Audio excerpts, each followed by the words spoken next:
Hey, old man, you dropped your fake little badge. The teenager sneered loud enough for the crowd to hear. Frank Riley froze. His cane trembled. That little badge was a bronze star earned in blood, not his, but his best friend's. The laughter stung deeper than any wound. No one moved. No one helped. For a moment, Arlington stood still, but not silent. And then the impossible happened. At Arlington, no one speaks.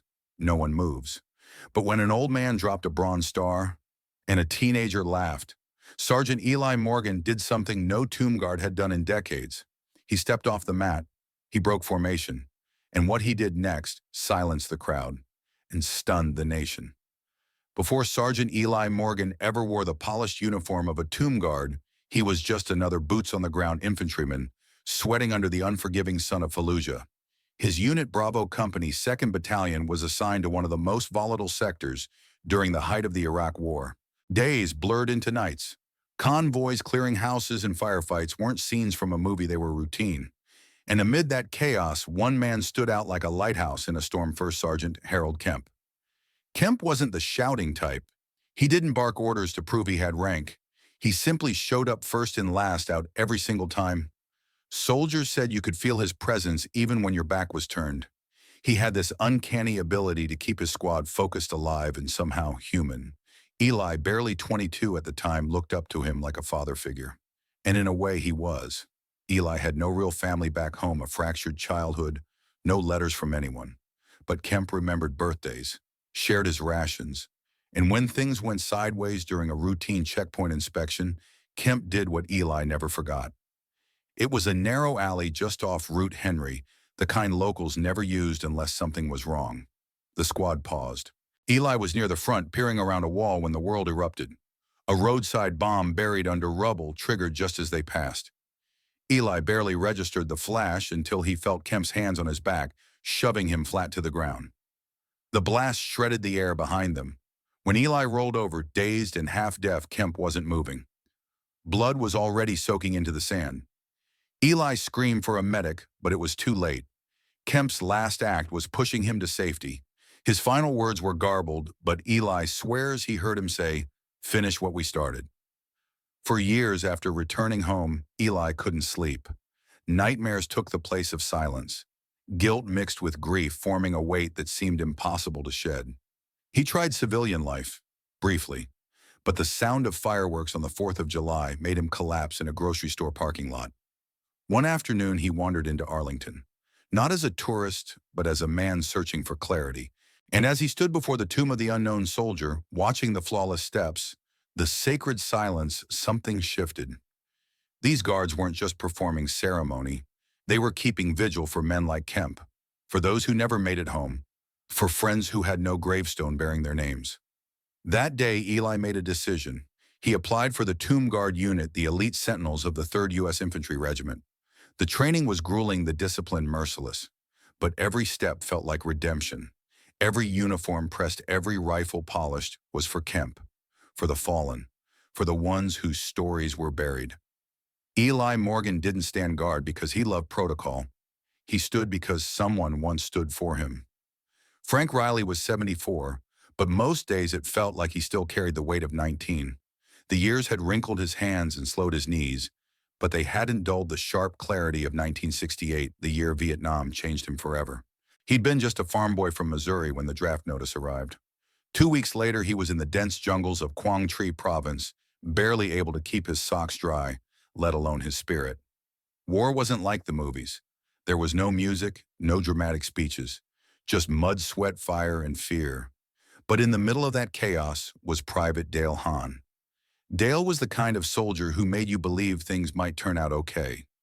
He was younger than Frank by just a few months, but wiser in strange ways, calm under fire, quick to crack a joke, and always the first to share his rations. His family had come to America from Korea when he was just a baby. His parents ran a corner store in Oregon. He used to talk about opening his own someday. Not a liquor store, Dale once said, a bookstore. Someplace quiet. Frank had laughed at that. Quiet wasn't a word they heard often. The two became inseparable foxhole brothers. They covered each other on patrols, sat back to back under monsoon rains, shared letters from home, and dreams they weren't sure they'd survive to see. But it all ended on a day Frank never forgot. Their platoon had been ambushed near a supply road pinned down by gunfire. Two men were already wounded, stranded in the open. Frank remembered the screaming, the dirt flying, the smell of metal. And then Dale, without a word, dashed out of cover, dragging one man to safety, then going back for the other. He never made it back the second time. A sniper's bullet caught him just as he hoisted the second soldier onto his back. Frank saw him fall. He still saw it even in his dreams 5 decades later. Dale was posthumously awarded the Bronze Star with Valor. Frank had carried it ever since. He didn't keep it in a frame or hang it on a wall. He kept it in a box tucked inside his old duffel bag. Along with it, a photo. Two boys in muddy uniforms grinning under a tattered tarp. Brothers not by blood but by battle. Frank never married, never had kids. He lived quiet, worked in a machine shop for 30 years, and kept mostly to himself. But the Bronze Star traveled with him every time he moved. It wasn't his. He knew that. It belonged to Dale and to every soldier who died so someone else could live. One night in his 70s, sitting alone in a small rented apartment, Frank pulled the box from under his bed. He hadn't opened it in years. His fingers were stiffer now, but they still knew what to reach for. The metal was still there, tarnished, heavy. He thought about Dale's mother, the one who had hugged him at the funeral, whispering, "Promise me you'll never let people forget him." Frank had nodded, unable to speak through his own grief. He hadn't forgotten, but he hadn't done enough. And that night he made a decision. He would take the Bronze Star to the tomb of the unknown soldier, a place where silence spoke louder than words. He would lay it at the foot of the monument, not just for Dale, but for all those who never made it home. For the boys who died, scared, brave, and far too young. It took him weeks to plan the trip. His knees were bad, his pension thin, but he booked the cheapest room near Arlington and packed a small bag. Inside, only essentials and the box. He didn't tell anyone. Not because it was a secret, but because it was personal. Some things you do alone.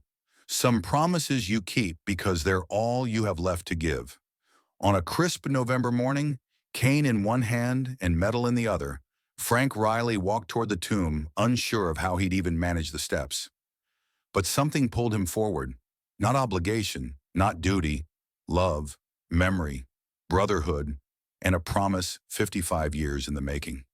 The sky over Arlington that morning was a dull wash of gray, the kind of November chill that seeps into your bones and makes everything feel heavier. Frank Riley stood near the velvet rope, his hand clenched around the small wooden box that had followed him through decades and across 5 different homes. Inside it, the Bronze Star rested against aged velvet, dulled by time, but no less sacred. He didn't say a word, didn't need to. His presence, stiff shoulders, trembling cane, and that quiet, faraway look told a story to anyone paying attention. But most weren't. Families sipped coffee from paper cups. A couple school groups clustered with their teachers chatting in low murmurs. And just 2 feet behind Frank, a pair of teenagers leaned on the stone barrier, earbuds dangling from their ears, bored expressions on their faces. Frank stepped forward just an inch, maybe 2. He'd meant to look over the rope, maybe whisper something, maybe not. But his balance wasn't what it used to be. His cane wobbled on the damp stone, and as he caught himself with a grunt, the box slipped from his coat pocket.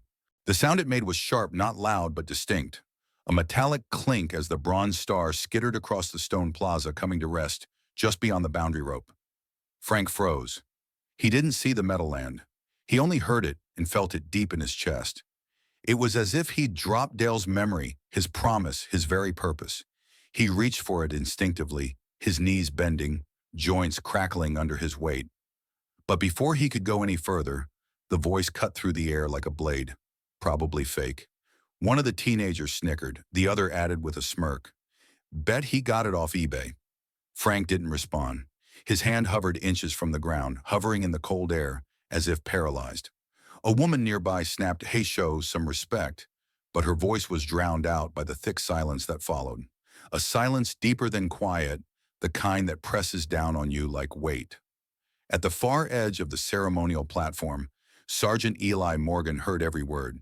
He didn't look directly at the teenagers. He didn't flinch. His training told him not to. He continued his measured pace, 21 steps. Halt. Turn. 21 steps again.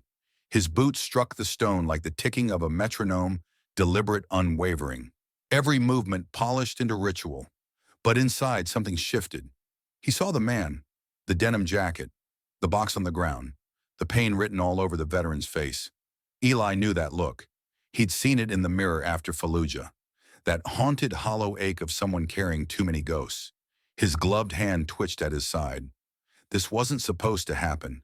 Tomb guards were trained to witness, not to act. Their duty was ceremony perfection in motion, unshaken by distraction. They weren't there for the living. They were sentinels for the unknown. And yet, that wasn't just a piece of metal lying on the cold stone. That was a lifeline, a name, a memory. Eli could still hear First Sergeant Kemp's final breath in his ears, the man who saved his life with a shove and a bullet to the chest. Could still feel the dog tag he wore beneath his shirt. And now here he was, watching another man, just as broken, just as burdened, be laughed at, while trying to keep a promise. Every step Eli had taken on that platform had been for men like this. And in that moment, standing stiff and silent in the eyes of the crowd, Eli Morgan made a choice. The code said stay, but his conscience whispered move. The stone beneath Sergeant Eli Morgan's boots was cold, unyielding. The air hung still, heavy with tension. From the outside, he looked like every other tomb guard who had marched that line, precise, disciplined, unmoving. But inside Eli's mind was a battlefield. He'd taken his final step in the cycle. 21. Pause. Turn. Eyes forward. Rifle balanced. Nothing in his face betrayed what churned beneath the surface. But there it was, the bronze star, lying alone on the stone plaza, like something discarded, something forgotten. And just beyond it, the elderly man still bent halfway down, as if his body had frozen between intention and shame. Eli's training roared in his ears. Do not move. Do not speak. Do not break formation. But another voice, quieter, older one he hadn't heard in years, echoed through the weight of memory. You don't leave a man behind. Not on the field. Not in life. It was First Sergeant Harold Kemp's voice. Fallujah. That day. That sacrifice. Eli's jaw tightened. The teenager's mocking laughter had faded, but its sting lingered. No one else had moved. No one had helped. Just an old man trying to reach for something sacred and a nation watching from behind velvet ropes. And then Eli did what no one expected. He moved, one step, off the mat, boots landing on the stone with a finality that split the silence. Gasps rippled through the crowd. A mother whispered, Is he moving? Another step, then another. Eli crossed the boundary, the invisible line between ritual and response, between duty and conscience. He approached the fallen metal with measured calm, as if this act too were part of the sacred drill. Kneeling slowly, he picked up the bronze star, handling it as if it were made of glass. He turned to face the old man. Frank Riley's eyes were wide, watery, full of disbelief. His hand trembled at his side, still half-stretched, unsure if he was allowed to hope. Eli stepped forward, extending the metal with a gloved hand. His voice was low but firm, the kind that cuts through noise, not by volume, but by weight. It belongs to him, Eli said, not the ground. Frank blinked. His mouth opened, closed. When he finally took the metal, his fingers curled around it like it was a heartbeat. That's Dale's, he whispered, voice breaking. I thought I'd lost him again. Eli looked him in the eye. He's not lost, sir. Not while you remember him. And then slowly, deliberately, Eli brought his hand to his brow in a crisp salute. It was not part of the script. It was not rehearsed, but it was real. Behind them, the crowd stood in stillness. No clapping yet, just silence, reverent and raw. Eli turned, walked back across the plaza, and resumed his post. The ceremony continued. The boots struck stone again, but nothing felt the same. That day, Sergeant Eli Morgan broke protocol, and in doing so, he upheld something far older, far greater. Honor, and the nation would not forget. When Layla Barnes lifted her phone to record, she had no idea what she was capturing. She wasn't even planning to visit Arlington that morning. It was a last-minute decision after her American history professor mentioned a few extra credit points for attending a Veterans Day ceremony. She'd been standing near the back of the crowd, scrolling through social media, more than paying attention, until a sudden shift in the air made her look up. A sound, the sharp click of boots stepping off the mat, snapped her out of her haze. The tomb guard was moving. Not as part of the rotation, not as part of the drill. He was walking toward an old man who looked like he was about to fall.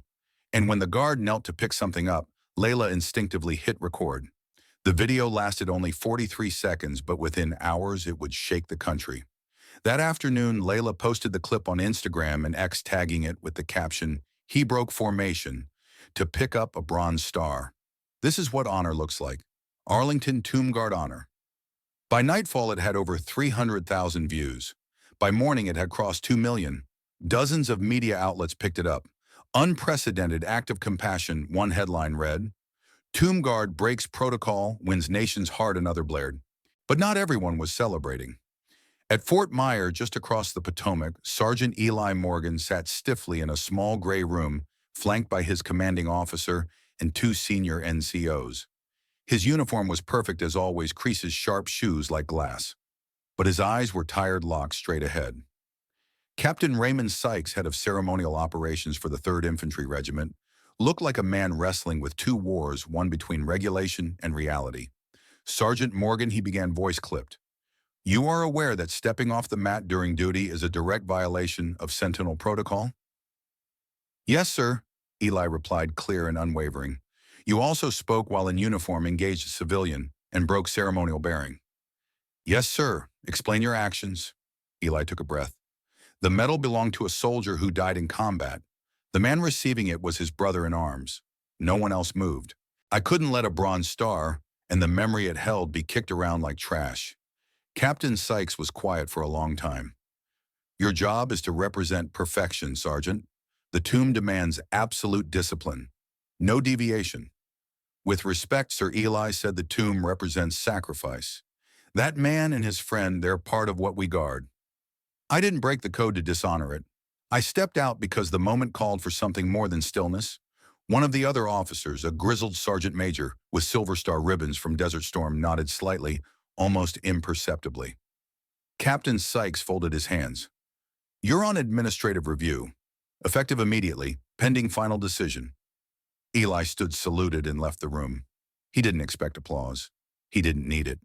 But outside, as he stepped down the concrete steps of headquarters, someone waited for him. Corporal Renee Vega, fellow Sentinel, 2nd Year Guard, and as disciplined as they came, leaned against the wall in her winter overcoat. Her dark hair was tucked under her beret, eyes locked on him. You knew they'd come down on you, she said quietly. I did. You still did it anyway. Eli looked out toward the cemetery gates. He carried that medal for 50 years. I wasn't about to let it die on the pavement. Renee stepped beside him. We're not supposed to move. I know. There was a pause. I would have done it too, she said. Or, at least I hope I would have. Eli met her eyes. I wasn't sure until the second I moved. But once I did, I didn't regret it. She gave a slow nod, then reached into her coat pocket and pulled out her phone. You've seen this, right? He didn't need to. He already knew what it was. The video everywhere. His salute. The old man's face. That moment frozen in time. They're calling you a hero, Renee said. I'm just a guard, he replied. Maybe, she said. But not just any guard. By that evening, the video had reached national news. Talk shows debated it. Veterans groups rallied behind it. A VFW chapter in Michigan posted a photo of their members all saluting the screen. But Eli didn't read the comments, didn't check the likes. He sat on the edge of his bunk, polished his boots, and stared at the small frame photo on the shelf, First Sergeant Harold Kemp, grinning in the Fallujah sun. In his shirt pocket, Eli still kept Kemp's dog tag. It wasn't just a reminder. It was an anchor. And somewhere deep inside, Eli felt the weight of what he'd done. Not shame, not fear. Just a quiet knowing he hadn't broken the ritual. He'd reminded the world why it mattered. The video was less than a minute long, but by the time the sun rose over Arlington the next day, it had already carved its way into the hearts of millions. What began as a quiet act, a tomb guard stepping off his mat to return a fallen bronze star, to a trembling old man, exploded into a nationwide moment of reflection. On veteran forums and online communities, the response was instant and visceral. Thousands of posts filled the pages overnight. One former Green Beret wrote, "That wasn't just a medal. That was a memory. And that guard, he didn't break protocol. He honored it in the truest way.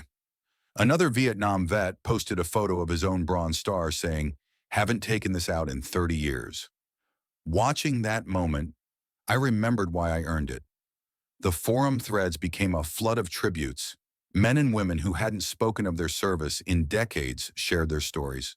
Photos of faded medals, names of friends long buried. And time and again, the same message echoed. He did what we all wish someone would have done for us. The wave didn't stop with veterans. In classrooms across the country, teachers pivoted lesson plans. History teachers showed the video in silence, then simply asked, "What do you think this means?" Students wrote essays, some poetic, others raw and straightforward, all revealing something deeper than expected. One seventh-grade student from Indiana wrote, "He didn't salute a medal. He saluted a promise kept." A high schooler in Arizona submitted a short essay titled, "When Silence Speaks Louder Than Orders." It was shared over 50,000 times after her teacher posted it online. Art teachers encouraged their students to express what they felt. Soon, social media feeds were flooded with hand-drawn portraits of the moment, the solemn guard returning the medal, the elderly veteran's eyes filled with tears. Some drew it in pencil, some in watercolor, and one young artist used folded American flag paper as her canvas.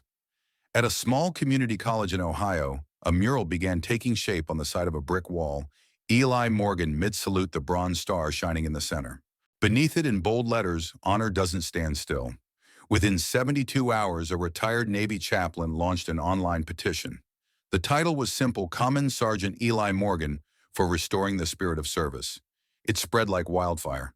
At first, it was shared in veteran groups and alumni networks.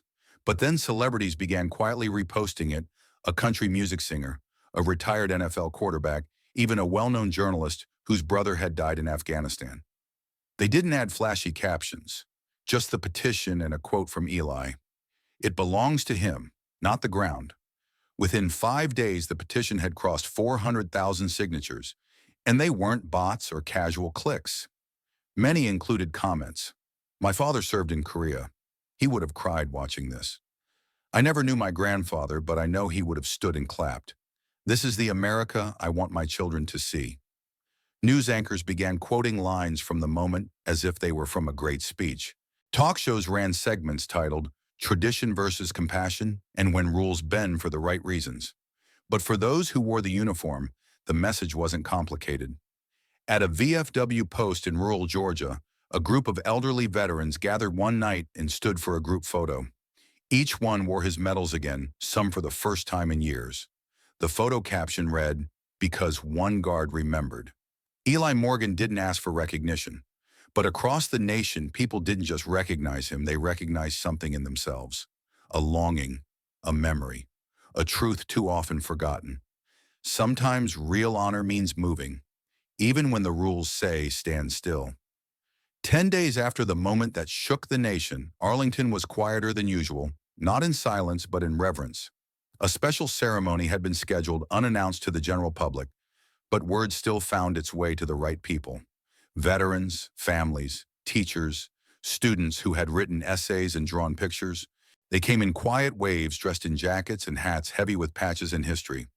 At 11:00 a.m., the tomb guard changed, as always, perfect and precise. Then for the first time in years, the black mat was cleared and a small podium was placed just a few steps from the sacred plaza. An Army brigadier general stepped forward, ribbons spanning his chest. Behind him stood Sergeant Eli Morgan, composed in his dress blues, and beside him, cane in hand back straighter than usual, stood Frank Riley. The general's words were brief but weighty. He spoke not just of duty but of memory, of the weight of medals and the silence they often represent. Then he gestured toward Eli and handed him a small velvet box. Eli stepped forward. He turned to Frank, the veteran, who once stood trembling with shame, now standing with the eyes of a nation upon him. Eli opened the box and removed a medal, a silver medallion on a blue ribbon. In recognition, Eli said, of a life lived in quiet service and a promise kept across half a century, "It's my honor to present you with the Civilian Commendation for Valor." His voice didn't waver, but Frank's hands did as they reached out to accept the medal. The crowd, holding its collective breath, finally exhaled with soft applause. Then something unexpected happened. The general offered Frank the microphone and Frank took it. For a moment, he just stared at the sea of faces before him, young and old, uniformed and civilian. Then he looked down at the medal in his hand. His name, Frank began, was Dale Hahn. Silence settled again, but this time it was sacred. He was my best friend. Died at 19, saving lives in a jungle most of you never heard of. For years I carried his bronze star because I didn't know what else to do with the grief. But now it doesn't feel like just my burden anymore. His voice cracked. He didn't apologize. This young man, he continued gesturing toward Eli, didn't just pick up a medal. He picked up a promise. And he carried it the way soldiers carry each other. When one falls, the other keeps walking. Frank stepped back. He didn't need to say more. Eli turned toward the tomb. With silent precision, he knelt at its base and placed a single white rose. A gesture not written in any manual, but one that echoed across the crowd like thunder. For all of them, he said softly. The applause this time was stronger but still solemn. Some wept. Others saluted. A little girl near the front clutched her father's hand and whispered, "I want to be like them." That day something changed. Not just for Eli, not just for Frank, but for every person who saw that a medal is more than medal. That names like Dale Hahn matter. That the lines between soldier and civilian, between rules and compassion can and sometimes must blur in the face of honor. And that sometimes a single step forward can carry generations with it. Frank Riley passed away on a quiet spring morning, just as the first blooms began to touch the grass outside his small apartment in Arlington. There were no sirens, no last-minute hospital runs, just stillness, a window open, a photo of two young soldiers on the nightstand, and beside it, resting gently in his hand, the bronze star. He went peacefully the way he had lived his later years, with dignity, silence, and the weight of memory held close. The funeral was held at a modest church in Virginia. There was no national press, no televised service, but the pews were full. Veterans from every era came in pressed jackets. Young ROTC cadets came in uniform. Teachers who had used Frank's story in their classrooms brought students with drawings tucked under their arms. And standing at the front alone but resolute was Sergeant Eli Morgan in full-dress blues, white gloves folded across his waist. He didn't speak. He didn't need to. As the bugle played taps and the final note hung in the air like a held breath, Eli stepped forward and saluted. A crisp, solemn gesture, not for the crowd, but for the man who had kept a promise alive longer than most people stay standing. Frank was laid to rest with full military honors, even though the medal he carried wasn't officially his. That didn't matter anymore. What mattered was what he carried in his heart and who finally saw it. After the service, Eli lingered at the grave, brushing a hand lightly across the headstone, where Frank's name was now etched beside the simple words he remembered. Later that afternoon, back at Arlington, the tomb guard resumed his post. Tourists passed through the cemetery gates as they always did, shuffling respectfully, cameras hanging loosely at their sides. Among them, a little boy clung to his mother's hand, eyes wide as he watched the lone guard pace the mat. 21 steps, pause, 21 steps again. The child tugged his mother's sleeve and whispered, "Why does he only move sometimes?" His mother knelt and looked him in the eye. "Because," she said softly, "he only moves when it matters." Eli heard the words, though he didn't react. His steps never broke rhythm, but somewhere deep inside, beneath the uniform, beneath the weight of duty, he felt them. And as he marched on boots, tapping, stone eyes fixed forward, he carried with him not just Frank's memory, not just Dale's sacrifice. He carried the quiet, enduring truth that some promises are never too old to keep. Some steps are more than ceremony. They carry names, they carry promises. They carry the weight of friends lost in jungles, deserts, and foreign cities whose names we barely remember, but whose sacrifices built the very freedom we stand on. When Sergeant Eli Morgan stepped off that mat, it wasn't just to return a medal. It was to return a voice, a moment, a man. Frank Riley's journey didn't end with a salute. It ended with a nation remembering someone the world had long forgotten: his best friend, Private Dale Hahn. A name that might have stayed buried beneath years of silence had one soldier not chosen to move. That's the power of one action, one step. And it reminds us behind every uniform is a story, behind every medal of life. So now we ask you, who's your town's forgotten hero? Is there a veteran whose name no one says aloud anymore? A quiet neighbor with a flag in his window who never talks about what he saw? A woman who served came home and quietly faded into the crowd? Say their name in the comments. Keep their legacy alive. Like this video if their story deserves to be told. Subscribe to this channel for more stories that honor those who served without asking for attention. Hit the bell so you never miss a tribute that matters. Because history isn't just written in textbooks. It's etched into quiet footsteps, into folded flags, into memories carried across the generations, sometimes in silence, sometimes in salute, but always worth remembering. Thank you for watching. It means more than you know.